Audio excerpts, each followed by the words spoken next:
I think it's pretty safe to say that most people would understand that engineering is a heavily male-dominated Often you field. walk into a room and you realise that there's no other women in the room with Women's you. work is undervalued. It's still undervalued. Fair Go Australia has published figures showing that we are chronically underpaid. Women's work can be seen as care work and not necessarily being afforded the same status as the male Individually, work. we can't really achieve anything.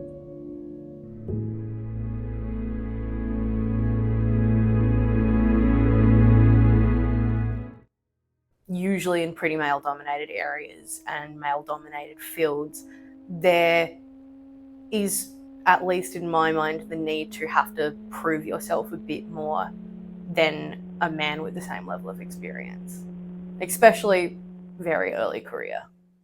Because I'm currently pregnant, and so it's more so thinking of maternity leave, work arrangements.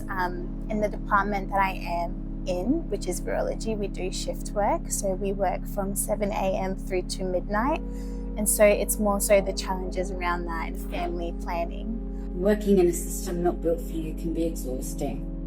Neurodivergence brings a different lens, one that sees risks others miss, ideas that others don't consider, but it also brings challenges when your communication, processing, or emotional regulation doesn't fit the norm. I feel that seeing a lot of senior members of staff being male, especially laboratory managers, heads of unit, I realise that it's essential that we help and maintain the presence of women in the workplace as the norm, and it's not as an exception. Women already faced a lot of disadvantage into the workplace, so it's important that women have the proper representation so that we can have matters that are really important to our gender to be taken into consideration, so that we can improve our industry. As a woman, I am part of that group of professionals who work within female-dominated professions who are often called upon as being the care industry people. So we are often, unfortunately, we're still a part of that old nugget where women's work can be seen as care work and not necessarily being afforded the same status as the male work. So we are the women, we are the therapists who go a bit beyond. We do a lot more unpaid work, and being on the older side, I was very susceptible to that myself. I wasn't seeing my voice being represented by those around me who were supposed to be representing me. I didn't feel as though my values, my point of views, and my concerns were adequately being addressed, or that my community was having effective advocacy. Any profession in which caring is done tends to be devalued, and that was shown by the Fair Work Commission investigating our Health Professionals Award for gender-based under-evaluation. Female voices are so critical in male-dominated industries as it provides a platform for us to be able to push for equality and equal rights, and also open doors for the same opportunities as our male counterparts. When one perspective dominates, blind spots will exist. Why do women's voices matter in male-dominated industries? Because they materially improve how workplaces function, how decisions get made, and result in better outcomes. When one perspective dominates, blind spots will exist. Diverse voices change that. Evidence shows that the inclusion of women in decision-making results in better outcomes for everyone. The government makes a lot of decisions about allied health and our ability to service clients, particularly in the disability sector, and because we don't have any representation, they get away with it. So I joined the union to put my voice with other allied health professionals and other NDIS providers so that we could have a strong voice when advocating. I think The main thing is that we want to create a balance. I'm in the engineering field, and that is a quite male-dominated field still. Obviously, we're seeing a bit of a shift with more women joining the workforce now. But the important thing is that we need to make sure that all voices are heard. Otherwise, we're really just planning for a future, solving problems that only address 50% of the population. So having a voice in the male-dominated field is incredibly important, and it kind of shows for the future generation to come that there is already a network and a strong leadership in the fields already. You know, one person's voice may feel small and sometimes it's lonely, but together our voices can become something very powerful. Each of us may be just a small drop of water, but together we can become a waterfall, a river, or even an ocean. We make waves, we are unstoppable. Women constitute the majority of our profession, and it's very important that women's voices are heard. It is important that we, women, are part of the decision making, leadership, direction, not just doing the work. In my experience, women are very thoughtful, they're very practical, and they're good at rationalizing decisions and thinking about the logistics of how things are done. And so oftentimes when there is a project involved, a woman's voice is the one ensuring that the job is actually executed really well. And so it's been a pleasure seeing different women in different roles within SA Pathology excel at their job. We want to empower other women to enter those fields, to create that balance within those fields, because, you know, women have a different way of thinking, and everyone has a different way of thinking, and they're all equally valid. It shouldn't matter what sex you are. So, yeah, go girls. I worked in a small practice and on payday, and we didn't get paid much as a new graduate. I was told, here's $50, that should cover your groceries. I'll get back to you with the rest. And I said, that's not what my contract says. I'm owed my pay. And he just shook it off, walked out. And I found out he regularly did that to people. So I contacted the union, and it was amazing how with one call that I wasn't part of, he immediately was able to find that money, and I got it instantly, and it wasn't long before I left that practice. I've never been so glad to have support like that. Most certainly it will be the recent hard work that's been done towards the EBA and the changes for our salary, our working conditions and our futures.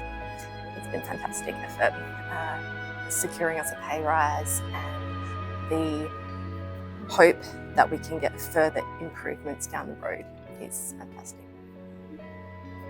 A fellow colleague was being faced with a suspension for some reason that we won't go into, and the union was really helpful in helping to navigate those challenges, but also helping to support the staff. We were a small team, and so when one colleague struggled, everyone else did, and I particularly remember the union being a really strong presence in the laboratory.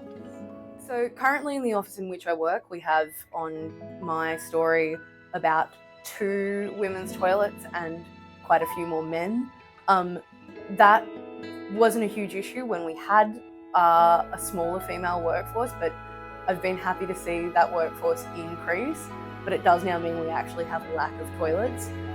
This is feedback that has been provided sort of on a wider scale and as part of building renovations. We're actually getting more women's toilets. And that is a small win, but a very important win in my books. Really big one. When I worked at a current workplace, I was a scientist. There was a bunch of scientists there, and the employer decided that they would try to deprofessionalise the workforce and turn all of the scientists into non-scientists, techs or just kind of laboratory workers.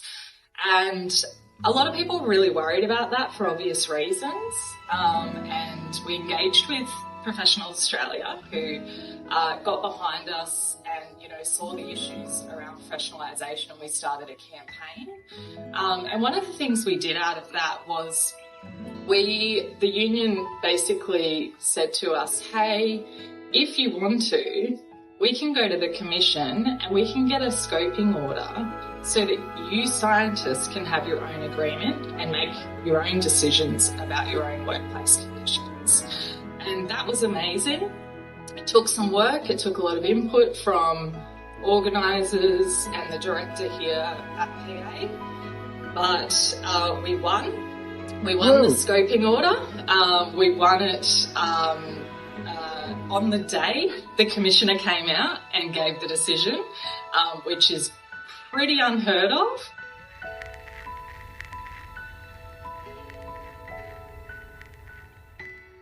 There were 2 times when I had really serious workplace matters to deal with, and at those times I was too low to really advocate for myself.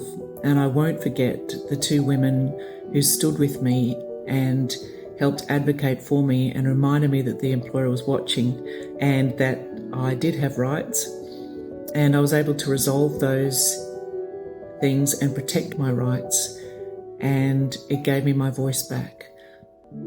Stephanie Geller and Natty Osorio, I'll always remember how you helped me get through those times. The union gave me permission to get angry. It gave me permission to demand more and expect more for myself, for my community, for my profession, and for my sector. And I didn't have to apologise for asking for what I deserve. The union has allowed me to feel strong in my convictions and not have to play nice or speak nice. We're not doing nice relationships. We're doing what works. Union for me has been a vital buffer. It's about having someone who gets it, who can translate, advocate, and stand beside you when you're being misunderstood or underestimated. Since joining, I've had support that's gone far beyond the fine print. I've felt seen, heard, backed. So even though my experience at work has been really positive, I've still had issues with confidence over the years, both in my work life and my personal life, and I think that's just human nature.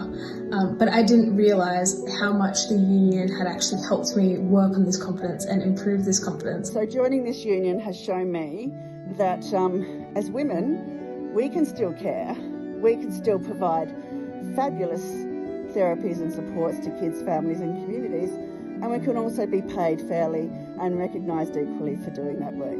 As the years progressed, I eventually realised that it gave me an opportunity to have a voice in a predominantly male industry. Individually, we can't really achieve anything.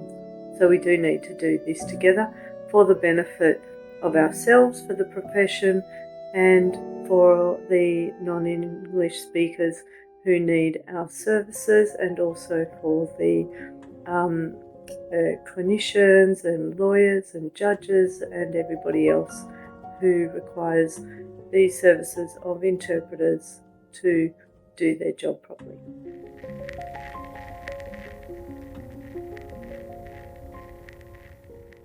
Becoming a delegate and then becoming a delegate leader and then becoming that sort of broader leader when there's a campaign or an agreement that you're kind of all around. It turned me from kind of being a worker, being someone who was a union member and would talk to people and get people on board, into a leader. It taught me how to bring people on board, how to engage them and how to move them in a direction. I think I have a little bit of natural influence with people, but it taught me how to utilise that. I have witnessed different women take on roles such as executive roles, managerial roles, senior lead scientist roles, project leads, and so that encourages me that there is equity within SA pathology in terms of opportunities that are given. I also see this industry being really dominated by women, and that's also a positive thing as well. We're not looked down upon or mistreated because of our gender, and that's one aspect about SA pathology that I enjoy. Oh, absolutely. I can cite many examples, but just one is just sitting in a couple of the rep meetings where I was just, I wasn't able to speak, but I was able to just sit back and watch the way the delegates and the union staff were able to advocate for us, you just realise actually we do have a lot of backup, and it's so valuable to be a member of the union, not just for yourself, but what they can help achieve as a group. And just going to the rally was fantastic to see that you're not alone. I think sometimes you can feel quite alone, that you're the only one experiencing certain things or having certain frustrations. And when you come together with other people, you're really not the only one. And that's a warming feeling that we can just get together and achieve something together and feeling the same thing. This is a great industry to work, even though sometimes you feel like you're on your own. Often you walk into a room and you realise that there's no other women in the room with you. It is scary when that becomes normal, but recently I've started working with a team with a good mix of men and women, and at first that felt not normal, and now that's normal, and that's great, but that we've still got a lot of work to do in this industry. For me personally, I think it's so important being a female and part of the union. As someone who is about to have their first baby, I am able to put my career on pause, go ahead, start my family, and then have the support when I'm ready to return to work. I have peace of mind taking that time off. You belong here. You don't have to prove yourself. You're already here for a reason, and the reason is because you're competent at what you do. Patience is key, and also take every opportunity as it comes. I love that I'm campaigning for a better world for my daughters, for my nieces, for everybody else out there, a better future, because we know that when women have a better future, everybody has a better future. Your voice matters. Your experience matters. Just do it. Step up and take up space in the world. Your voice is valuable and needed.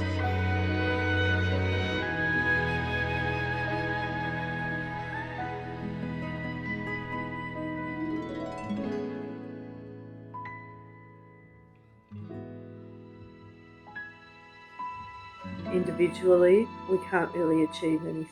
Women's work can be seen as care work and not necessarily being afforded the same Women's status work as is the male undervalued. work. It's still undervalued. Fair Go Australia has published figures showing that we are chronically underpaid. Often you walk into a room and you realise that there's no other women in the room with you. I think it's pretty safe to say that most people would understand that engineering is a heavily male-dominated field.